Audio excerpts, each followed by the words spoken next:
हिमाचल प्रदेश और उत्तराखंड पुलिस ने गौ हत्या के संगठित अपराध पर बड़ी कार्यवाही करते हुए मुख्य आरोपी सहित कई लोगों को गिरफ्तार किया है।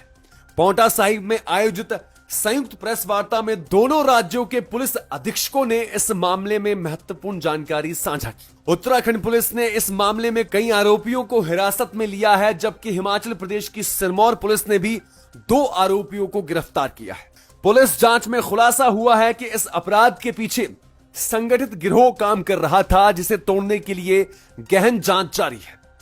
पुलिस अधिकारियों के अनुसार गौ हत्या के मास्टरमाइंड को गिरफ्तार कर लिया गया है, जबकि अन्य संदिग्धों की तलाश जारी है। साथ ही गौ मांस की सप्लाई चेन का भी पता लगाया जा रहा है।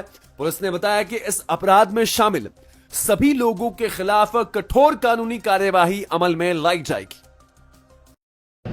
तो मैं इसकी क्वांटिटी को और ज्यादा मानता हूँ, ज्यादा हो सकते हैं, सब चीज हो सकते हैं। तो इसका मतलब ये काफी समय से, कुछ दिनों से लोग सक्रिय थे यहाँ पर, और जब कल सारी बातें हुई तो हम लोग भी काफी, ये घटना जब प्रकाश में आ रही थी कल दिन में, तो तभी से सभी लोग तंत्र है या तो हमारे यहाँ कैमरे का काफी अच्छा मतलब है। नदी के घाटों पर उतना नहीं है, लेकिन हाँ इसके बाद जो आने जाने वाली रोड है उस पर भी है। साथ ही साथ विकास नगर और इधर वाला एरिया, वहाँ भी काफी अच्छा नेटवर्क है कैमरों का। तो हमने काफी सारी पुरानी फुटेजेस हमारे पास थी, ताकि और कुछ सस्पेक्टेड मिली थी, बाकी कुछ इलेक्ट्रॉनिक सर्विलांस के माध्यम से कुछ चीजें चेक करते हैं। उससे कुछ आइडिया लग गया था कि गैंग जो इस तरह से पहले भी इन लोग की संलिप्तता रही है। यहाँ पर हमारे तो 8-10 मुकदमे हैं एक के ऊपर, इसमें जो साबित करते हैं, और उसके ऊपर भी 8-10 मुकदमे हैं। तो इन लोग पर हमने वॉच किया था कि एक्टिविटी क्या है इसमें। तो उससे हमें आइडिया लग गया था कि ये कुछ लोग को मिलकर जो पुराने काम करने वाले हैं और कुछ नए लोग को शामिल करके, और खासकर साइड ही है, इनके साथ इनका नेक्सस जुड़ गया है। कुछ हमने कॉल डिटेल के आधार पर, अन्य चीजों के आधार पर उसका कनेक्शन जोड़ लिया था। तो रात ही रात इन्फॉर्मेशन भी शेयर कर ली थी आपस में, आपकी तरफ से भी इसको डाले थे। तो इसमें मेरे ख्याल से टोटल 8 गौवंश कुछ मिले थे हमारे को। हमारा तो मानपुर देवरा और जो उत्तराखंड की बॉर्डर के बीच में जो नदी बहती है उसके बीच में मिले थे। उसके जो गौवंश थे, और उसको उत्तराखंड की पुलिस भी आई थी, हमारी पुलिस भी आई, तो हमने जॉइंट इसमें इन्वेस्टिगेशन भी की है। तो हमने अपने तौर पे इसमें एफआईआर दर्ज की है, और एफआईआर दर्ज करने के उसमें हमने 2 व्यक्तियों को गिरफ्तार किया है। और हमारे अभी इन्वेस्टिगेशन में एक और सस्पेक्ट भी है, जिसकी अभी पूछताछ, जिसके बारे में अभी और सूचना गैदर की जा रही है। तो फिलहाल तो ये है। और बाकी इसमें हमारे जो जिस तरीके से कल लोगों ने भी प्रदर्शन किया है, तो उसमें लोगों की भावनाएं, रिलीजियस भावनाएं भी बहुत आ हुई है। तो इसके तहत भी हमने 196 BNS के तहत हमने रिलीजियस सेंटिमेंट्स को हर्ट करने वाले सेक्शन ऐड किया है। तो ये अभी तफ्तीश चल रही है। अब जैसे तफ्तीश पूरी होगी तो हम आपको समय समय बताते रहेंगे कि और 3 लोगों को और तफ्तीश में क्या आ गया है, उसके बारे में आपको बताएंगे। इसी कंटिन्यूशन बताऊंगा। कल जिस तरह से ये घटनाक्रम हुआ था, इसकी जानकारी मिलने के बाद शाम को एक ज्वाइंट मीटिंग भी करी गई थी कि बहुत ही संवेदनशील और बहुत ही देखा जाएगा कि ऐसा इम्पोर्टेंट प्रकरण था, जिसमें इस तरह से गौवंशी जो है पशुओं का जो है उसके अवशेष मिले थे, और ये बहुत दुखद भी था। साथ ही साथ इसमें जो हमारे पब्लिक सेंटिमेंट्स जुड़े होते हैं, सबसे बड़ी बात है जो एक सांप्रदायिक माहौल बिगड़ने का एक माहौल भी कर रहा था, कहीं न कहीं से लग रहा था किसी षड्यंत्र के तहत तो नहीं हुआ। इसको देखते हुए बहुत ही गहराई तक इसमें गया, और रात ही रात इसमें जो भी इनपुट्स थे आपस में शेयर किए गए। तो उत्तराखंड साइड में देखा जाए, हमारे सहसपुर थाना क्षेत्र में से कुछ लोग सस्पेक्टेड आए, जो हमारे CCTV के कुछ कवरेज में हो, चाहे इलेक्ट्रॉनिक सर्विलांस में से इनकी मूवमेंट आज भी हमारा ये बॉर्डर क्षेत्र जहाँ पर मिले थे, ठकरानी का क्षेत्र पड़ता है जो बॉर्डर से ही लगा हुआ था। तो तत्काल इसमें जो सुसंगत धाराओं में जो तहरीर आई थी, उसके आधार पर हमने भी मुकदमा लिख दिया था। जैसा अभी इसके सामने बताया कि इसमें धार्मिक भावनाओं को भी ठेस पहुंची थी। 195 BNS में भी किया गया, 325 जो सेक्शन है BNS की उसमें भी किया गया, साथ ही पशु क्रूरता और जो स्लॉटर एक्ट है उसमें भी किया गया। तत्काल हमारी टीम बन गई थी, हमारे एसपी जो ग्रामीण के नेतृत्व में टीम बन गई थी। यहाँ से कोऑर्डिनेशन लगातार चल रहा था। इसमें 8 लोग को इसमें अभी उत्तराखंड में अरेस्ट किया गया है, और इससे जो बरामदगी की गई है, जिसमें वो चाकू जिन्होंने छिपा के रखे थे और जो अन्य जो उपकरण होते हैं अवैध कटान के जो भी है, तो सब बरामद कर लिए गए हैं। पूछताछ में भी जो इसमें मेन हमारा मास्टरमाइंड है, जो इस गैंग को इस तरह से जोड़ा था, जो पहले पूर्व में भी इसके साथी रहे या अपराधों में लिप्त रहे, इस तरह के गवर्नमेंट से अधिनियमों में जेल गए, उनके साथ मिलकर एक गैंग बनाकर यहाँ के लोगों को शामिल करके इस तरह का कृत्य जो है इसके द्वारा कुछ दिनों से किया जा रहा था। और इसमें जो सादिक नाम का है, इसमें 11 मुकदमे उत्तराखंड में बीबीएमटीसी गवर्नमेंट अधिनियम में और गैंगस्टर एक्ट में पंजीकृत है।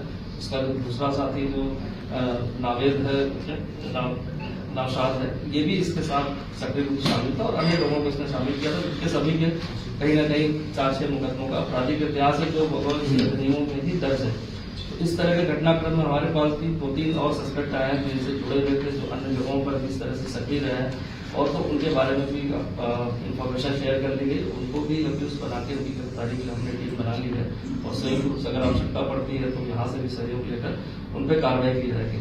मैं पुनः इस बात को कहूँगा, जिस तरह का प्रकरण था, जिस तरह से वंशीय अवशेष मिले थे, बहुत ही दुखद और ये था जो घटनाक्रम था और इसको पूरी संवेदनशीलता से हम लोग ने मिलकर इस पर विचार भी किया कि कैसे इसको तुरंत इसको सॉल्व किया जाए और कोशिश रहेगी भविष्य में इस तरह की अपराधों पर अंकुश करें और इस तरह के जो अपराधी है उनको साफ मैसेज भी जाए कि अगर वो कहीं भी अपराध करते हैं, चाहे वो उत्तराखंड में करें, चाहे वो हिमाचल में करें, और अगर उनके कोई नेक्सस आपस में जुड़े हैं तो उसको जरूर से जरूर हम इसको तोड़ने में कामयाब हैं। एसपी साहब, प्रारंभिक जांच में क्या सामने आ रहा है? क्या तस्करी के उद्देश्य से किया गया था या सिर्फ धार्मिक भावनाएं हाथ कर? देखिए, इसमें धार्मिक भावनाओं का बेसिकली जिस तरह से इतने गवर्नमेंट के अवशेष मिले जगह पर, खासकर 13 तो हमें मिले थे और भी हो सकता है कि मुझे लगता है कि अगर पूर्व में भी इस तरह घटना खड़ी होगी। बेसिकली ये टारगेट उन्हीं को करते थे, ऐसे गवर्नमेंट जो जिनको अबेंडेंट छोड़ दिया जाता था, क्योंकि कहीं चोरी की कोई शिकायत अभी हमारे यहाँ पर नहीं पाई गई कि कोई गवर्नमेंट चोरी हुआ और उसकी कोई रिपोर्ट दर्ज हुई हो।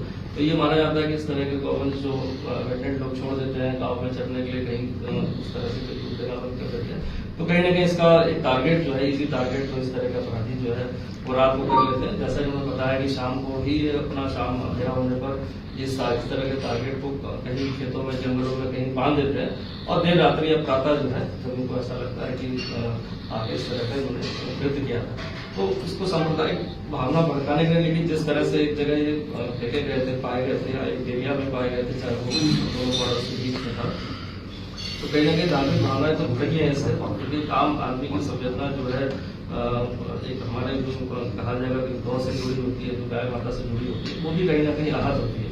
तो इसको क्राइम के साथ साथ मैं भी मानता हूँ कि कहीं ना कहीं भावनाओं को आहत करने का उद्देश्य हो सकता है। तो इसीलिए डेफिनेटली जो एसपी साहब ने बताया कि जिसमें सेक्शन 125 जो हमारी 196 जो BNS है, इसीलिए उसको लगाया गया कि कहीं ना कहीं उद्देश्य एक आपराधिक कृत्य करने का भी था, एक उसको मनी अर्न करने का भी था और साथ ही साथ कहीं न कहीं धार्मिक भावनाओं को ठेस पहुंचाने का भी था।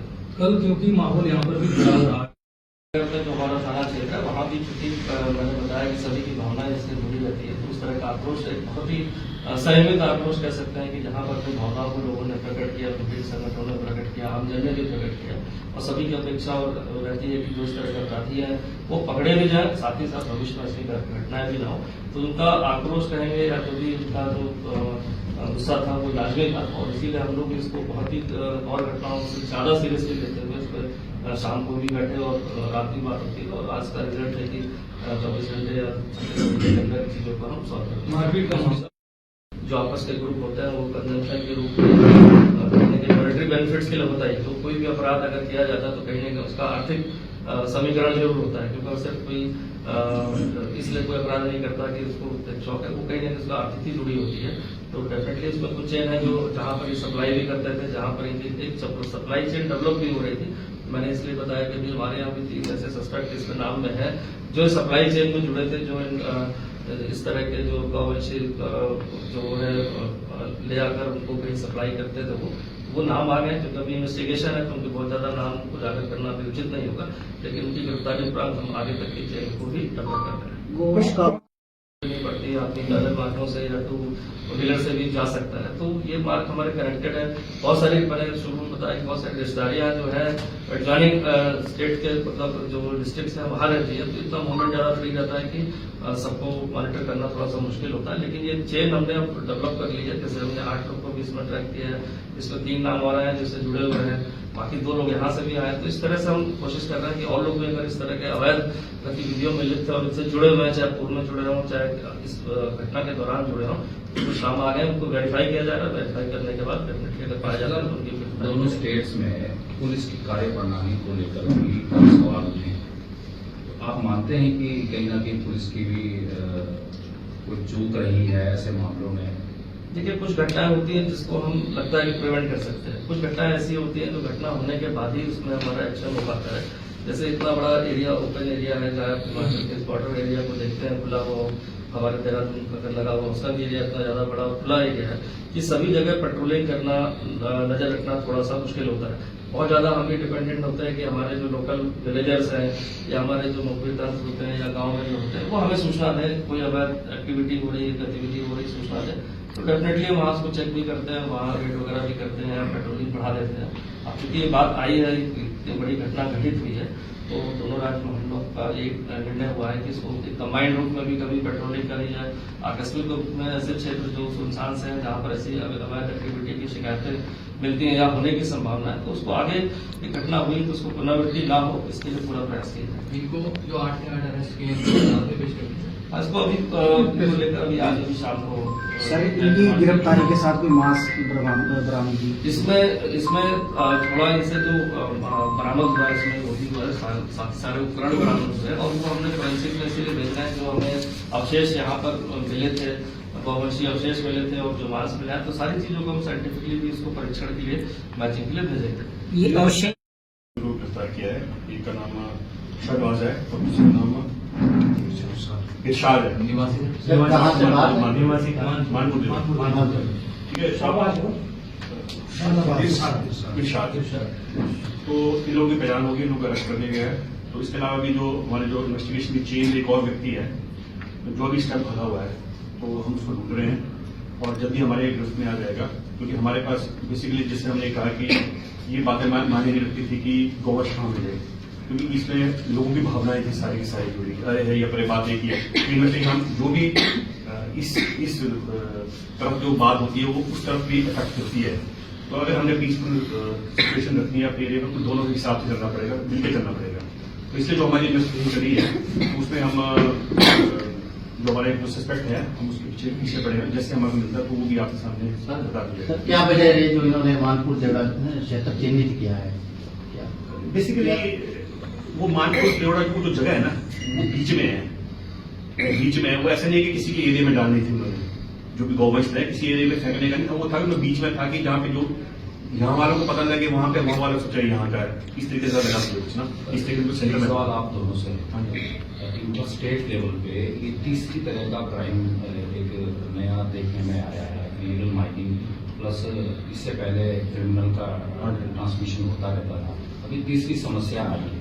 अब इसके लिए भविष्य में और क्या चीजें करने की जरूरत है ताकि बढ़ते हुए अपराध को थोड़ा अंकुश लगाया जा सके, विजिलेंस बढ़ाया जा सके? देखिए, तो हम जो हमारे जो विकास नगर या फिर जसर देहरादून में है, इनके साथ हमारे ना इंटेलिजेंस शेयरिंग होगी, एक दूसरे से बात करेंगे, दूसरे मिलेंगे। हमारे यहाँ कोई अपराधी हैं जो इनके वहाँ वांटेड है तो वो हम इनको पकड़ के देंगे, उनकी हेल्प करेंगे। हमारे यहाँ जो वांछित है अपराधी जो उस तरफ है, जो हमें नहीं मिल रहे हैं, तो हम इनसे रिक्वेस्ट करेंगे और वो हमें हेल्प करेंगे।